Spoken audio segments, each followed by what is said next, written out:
Hello my dear students, welcome to my YouTube channel active for study. तो आज इस video में discuss करेंगे क्लास 11th केमिस्ट्री रसायन विज्ञान, जिसमें आपका टॉपिक रहेगा रासायनिक संयोजन के नियम। तो आइए चलते हैं, वीडियो स्टार्ट करते हैं। आपका टॉपिक रहेगा रासायनिक संयोजन के नियम।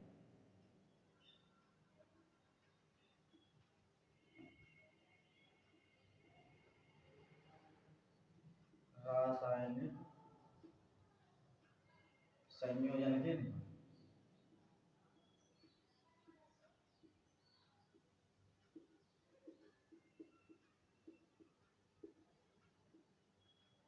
रासायनिक संयोजन के नियम ये क्या होते हैं? रासायनिक संयोजन के नियम, जब कोई तत्व रासायनिक अभिक्रिया में भाग लेता है तो वहां पर कोई ना कोई नियम लागू होता है इसके लिए, तो उसे कहते हैं रासायनिक संयोजन के नियम। देखिए, चार नियम है रासायनिक संयोजन के। कितने नियम हैं? चार। सबसे पहला नियम है आपका द्रव्यमान संरक्षण का नियम। द्रव्यमान संरक्षण का नियम। द्रव्यमान संरक्षण का नियम। आपका दूसरा है स्थिर अनुपात का नियम। स्थिर अनुपात का नियम। तीसरा है आपका गुणित अनुपात का नियम। गुणित अनुपात का नियम।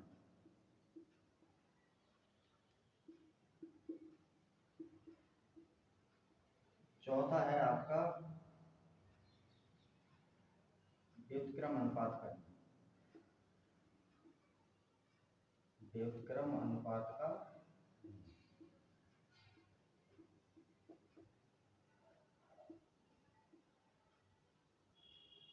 ये आपके रासायनिक संयोजन के नियम हैं।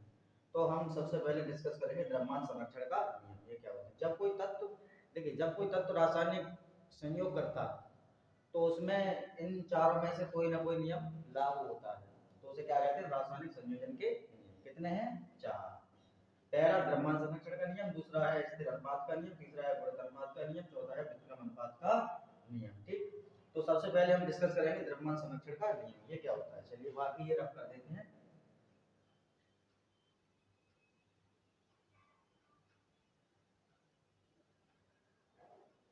द्रव्यमान संरक्षण का नियम।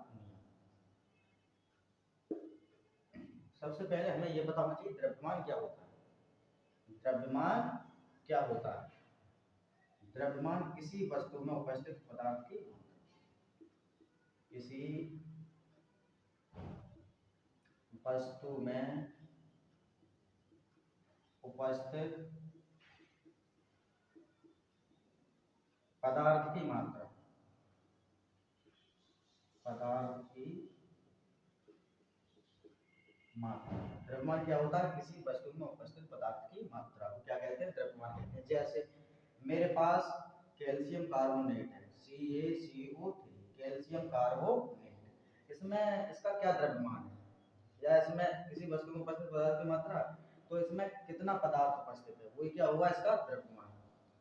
जो कैल्शियम है इसका आपका परमाणु भार होता है 40, प्लस कार्बन का परमाणु भार होता है 12, ऑक्सीजन का परमाणु भार होता है 16। कितना होता है? 16। लेकिन ऑक्सीजन कितने भाग ले रहा है? 3, तो 16 दिया 48। कितना हो गया? 48। 48 और 12 60, 60 और 40 100। कितना आ गया? 100। तो कैल्शियम कार्बोनेट में कितना पदार्थ उपस्थित है? 100 ग्राम। क्या कैल्शियम कार्बोनेट का द्रव्यमान कितना है? 100 ग्राम। ये क्या है आपका? द्रव्यमान। ये बात आपको कंफर्म नहीं होगी तो द्रव्यमान पता चलेगा। तो द्रव्यमान संरक्षण का नियम, इसे अब समझाते हैं। द्रव्यमान आपको पता चल गया होगा।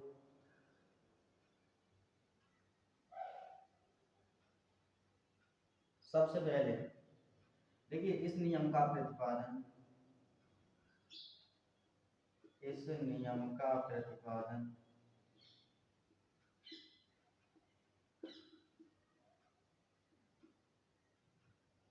प्रतिपादन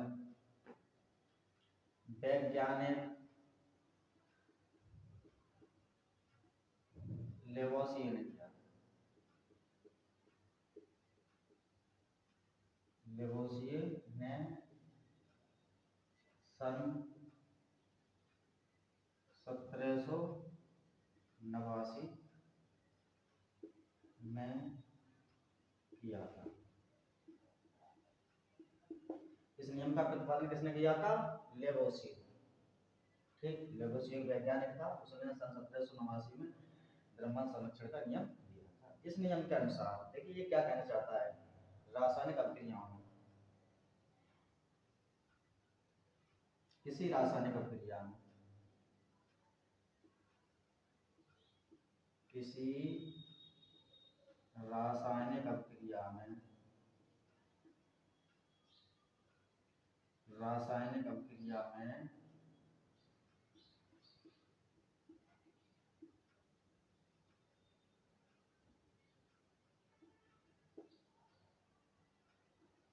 अभिकारकों का कुल द्रव्यमान, अभिकारक पदार्थों का, ऐसे लिखिए, अभिकारक पदार्थों का कुल द्रव्यमान,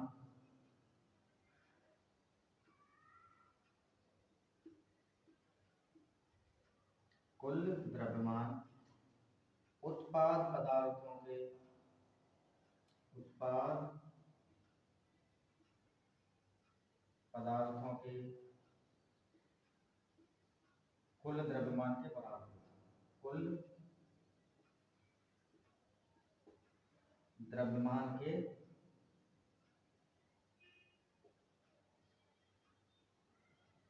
बराबर होता,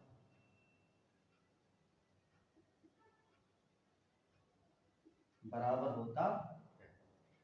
इस नियम का प्रतिपादन वैज्ञानिक लेवोसिए ने सन 1789 में किया था। ठीक, किसी रासायनिक अभिक्रिया में अभिकारक पदार्थों का कुल द्रव्यमान उत्पाद पदार्थों के कुल द्रव्यमान के बराबर होता है। जैसे मान लीजिए आपको पता होना चाहिए अभिकारक क्या होती है और उत्पाद क्या होते हैं, तो उसके लिए देखो, मान लीजिए मैं ऐसे कोई रिएक्शन लिख रहा हूँ A प्लस B, और ये दोनों मिलकर रासायनिक अभिक्रिया करके बनाते हैं C प्लस, तो आपको जो रासायनिक अभिक्रिया में भाग ले रहे हैं ये आपको कहलाते हैं अभिकारक, अभिकारक। और जो रासायनिक अभिक्रिया में भाग लेके जो नया पदार्थ बनने आएगी आपके C और D, ये कहलाते हैं आपके उत्पाद। कहने का मतलब ये है जो सीधे हाथ पर होते हैं वो आपके उत्पाद होते हैं, और ये लेफ्ट डेढ़ हाथ पर होते हैं, उल्टे हाथ पर, वो क्या होते हैं आपके अभिकारक। जो तीर के सामने होते हैं वो उत्पाद, और जो तीर के पीछे होते हैं वो अभिकारक। ठीक, तो अभिकारकों का कुल द्रव्यमान और उत्पादों का कुल द्रव्यमान आपस में बराबर होता है। मान लीजिए इसका द्रव्यमान जो आएगा वही उत्पाद का द्रव्यमान है। जैसे कोई, मैं एक रिएक्शन के थ्रू समझाऊंगा आपको, इसके लिए थोड़ा कर दे रहा हूँ, ये ऐसे ही समझाया था रिएक्शन के थ्रू।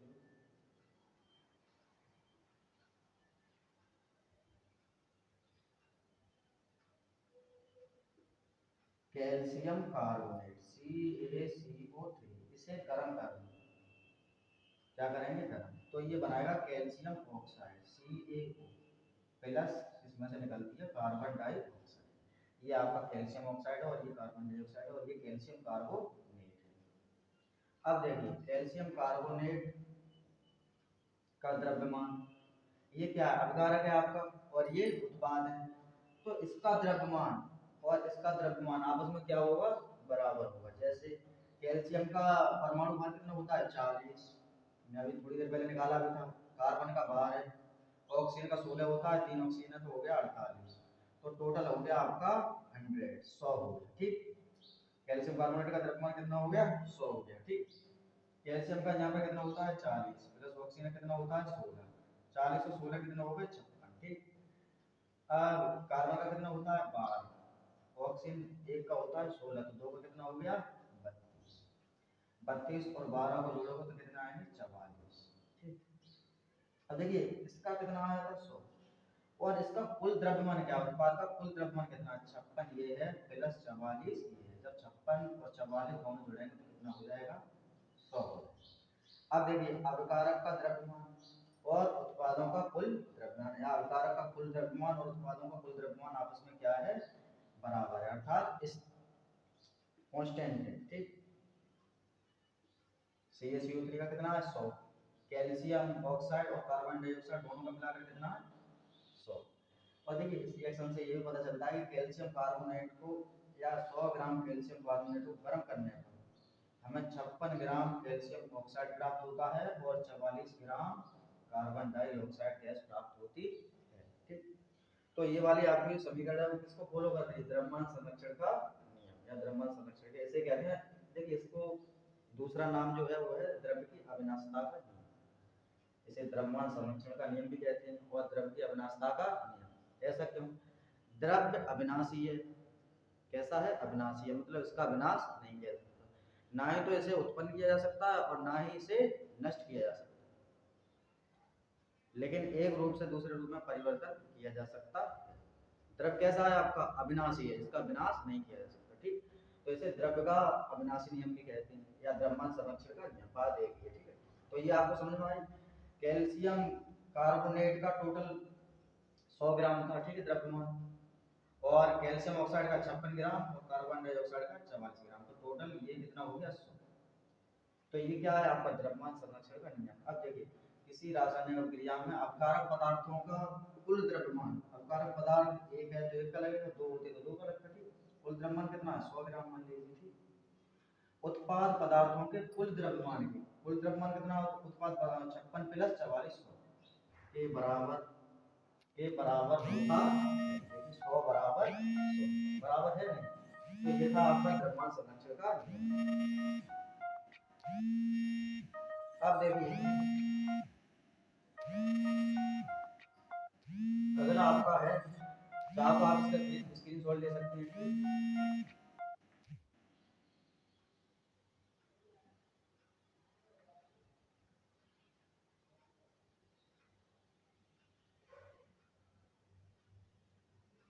ये आपको क्लियर हो गया हो शायद।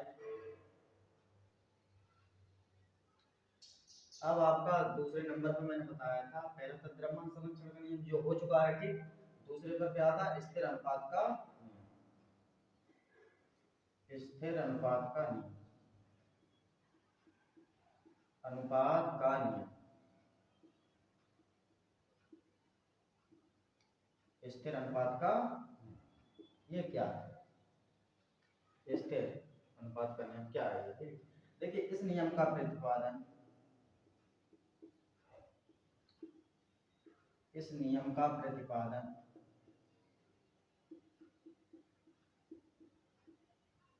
J.L. Craft, J.L.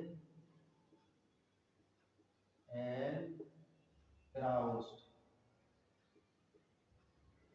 J.L. क्राउस्ट ने सन 1799 ईस्वी में किया था,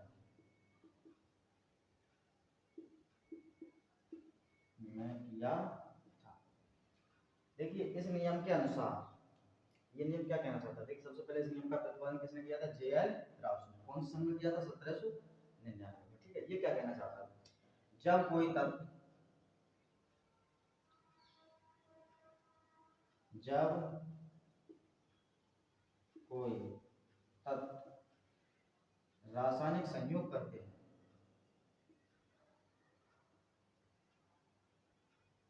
रासायनिक संयोग करते हैं,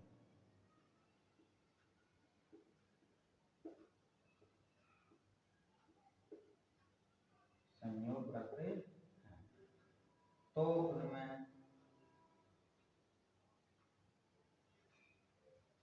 तो उनमें तत्वों का अनुपात,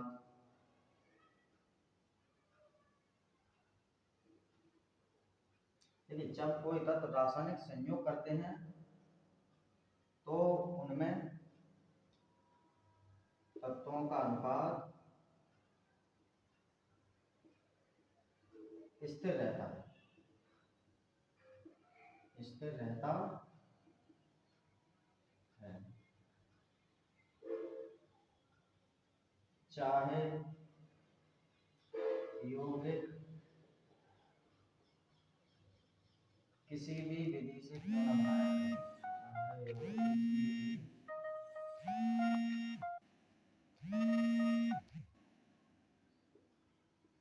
किसी भी विधि से क्यों न बनाया गया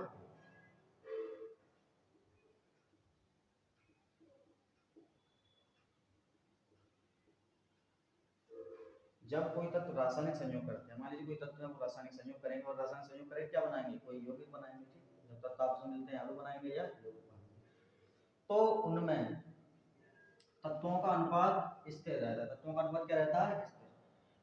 चाहे यौगिक किसी भी विधि से क्यों ना बनाया गया हो, देखिए एक यौगिक को बनाने के कई तरीके होते हैं, ठीक। कोई यौगिक है वो कई तरीके से या कई प्रकार से बनाया जा सकता है, तो कई भी प्रकार से बना है, लेकिन उसमें तत्वों का अनुपात क्या रहता है, स्थिर रहता है। जैसे H2 किसका सूत्र है, ये जल का, ठीक। इसमें हाइड्रोजन और ऑक्सीजन है, कौन है, हाइड्रोजन और ऑक्सीजन। तो हाइड्रोजन और ऑक्सीजन 1:8 में भाग ले, 1:8 में। अब जल को चाहे हम किसी भी विधि से क्यों ना बनाएं, जल को चाहे किसी भी विधि से क्यों ना बनाएं, चाहे प्राकृतिक विधि से, किसी भी विधि से, तो हाइड्रोजन और ऑक्सीजन का जो अनुपात है जब उसे ज्ञात करते हैं तो 1:8 ही आता है। तो इसे कहते हैं स्थिर अनुपात का यौगिक। चाहे किसी भी विधि से बनाया जाए लेकिन उसमें तत्वों का अनुपात क्या रहेगा, स्थिर रहेगा। हाइड्रोजन और ऑक्सीजन क्या है, इसमें तत्व। हाइड्रोजन का अनुपात 1 है और ऑक्सीजन का अनुपात 8 है, दोनों हाइड्रोजन और ऑक्सीजन 1:8 में भाग लेते हैं। तो ये जल चाहे किसी भी विधि से बने लेकिन उसमें तत्वों का हाइड्रोजन और ऑक्सीजन जो तत्व हैं आपके, उनका अनुपात 1:8 ही रहेगा, ठीक है। एक तो उदाहरण ये हो गया इसका। एक हो गया carbon dioxide, CO2, carbon dioxide. Carbon dioxide को कई तरीके से बनाया जा सकता है, कैल्शियम कार्बोनेट को गर्म करके, और भी बहुत कई सारे मेथड होते हैं इसके बनाने के। देखिए कैल्शियम, ये कार्बन डाइऑक्साइड होता है आपका, ऐसे कैल्शियम कार्बोनेट गर्म करेंगे तो ये प्राप्त हो जाएगा, ठीक है। अब इसमें कार्बन का जो परमाणु भर होता है वो 12 होता है, ठीक। और ऑक्सीजन कितना होता है, 16, लेकिन ऑक्सीजन भाग कितना ले रहा है, तो कितना हो गया, 32। अब ऐसा कोई नंबर आप दिमाग में लगाओ, ये 12 को भी काट दो और 32 को, तो ये है आपका 4, 4 दिया 12, 4 अट्ठे 32। तो कार्बन डाइऑक्साइड में कार्बन और ऑक्सीजन किस अनुपात में भाग ले रहे हैं, 4:8, 4:8। नहीं, गलत हो गया, सॉरी। देखिए जब 4 से काटेंगे तो 4 की 12 आएगा, ठीक। और 4 अट्ठे 32, तो किस में भाग लेंगे, 3:8, ठीक। कार्बन और ऑक्सीजन कितना अनुपात में भाग ले रहा है, कार्बन डाइऑक्साइड में 3:8। अब देखिए कार्बन डाइऑक्साइड को चाहे किसी भी विधि से बनाया, एक यौगिक को बनाने के कई तरीके होते हैं, तो कोई से तरीके से बनाए, ठीक। लेकिन उसमें जैसे कार्बन डाइऑक्साइड है, ठीक है, तो कार्बन और ऑक्सीजन का जो अनुपात रहेगा वो 3:8 ही रहेगा। इसमें कौन कौन से तत्व हैं, कार्बन और एक ऑक्सीजन। तो आपके कार्बन और ऑक्सीजन का अनुपात क्या रहेगा, 3:8, चाहे कार्बन डाइऑक्साइड आप किसी भी विधि से प्राप्त क्यों ना करें, ठीक। इतनी बात क्लियर हुई।